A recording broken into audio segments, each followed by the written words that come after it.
હાલ આપણે જે લખતર સરહદી હાઈસ્કૂલની સામે યુનિરલ છે જ્યાં ઉભા છીએ, આ યુનિરલ હું તમને સમજાવું કે કેમ બનાવવામાં નથી આવતી તેનો પણ એક પ્રશ્ન લોકોના મનમાં ઘૂમરાઈ રહ્યો છે.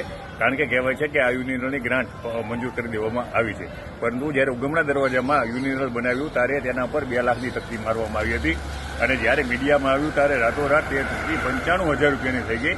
ત્યારે પ્રશ્ન છે કે તેના કારણે થઈ આને યુનિરલ માટે હું આ મારા સાથીને કહીશ તે આપને દેખાશે કે આપ જોઈ શકો છો કે આ યુનિરલની હાલત શું છે અને જે યુરિન છે તે યુરિન પણ જે છે તે રોડ પર આવી રહ્યું છે.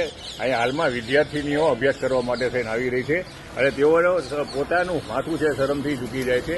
સાથે હાઈસ્કૂલ પણ જે વિદ્યાર્થી અમારો સાથી આપને દેખાડી રહ્યો છે ત્યારે આપણે તંત્રને એક વિનંતી કરીએ કે તમે 2,95,000ની તકતી કરો કે ન કરો એ પ્રશ્ન નથી, પણ પ્રશ્ન યુનિરલનો છે.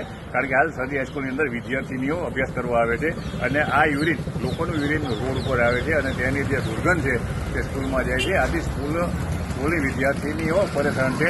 ત્યારે તંત્રને ખાસ કરીને વિનંતી કે આવા કામની અંદર ધ્યાન આપે. બાકી બીજા બધા ઘણા કામની અંદર તેઓ કેટલું ધ્યાન આપે છે તે લખતર ગામના જાગૃત નાગરિકો જાણે જ છે. આપણે લખતર ગ્રામ પંચાયતને કહીએ કે ખાસ કરી અને આ યુનિરલ છે તે ઝડપીમાં ઝડપી બનાવવું જોઈએ તેવી લોકો દ્વારા અને ખાસ કરીને વિદ્યાર્થીનીઓ દ્વારા માંગ કરવામાં આવી રહી છે.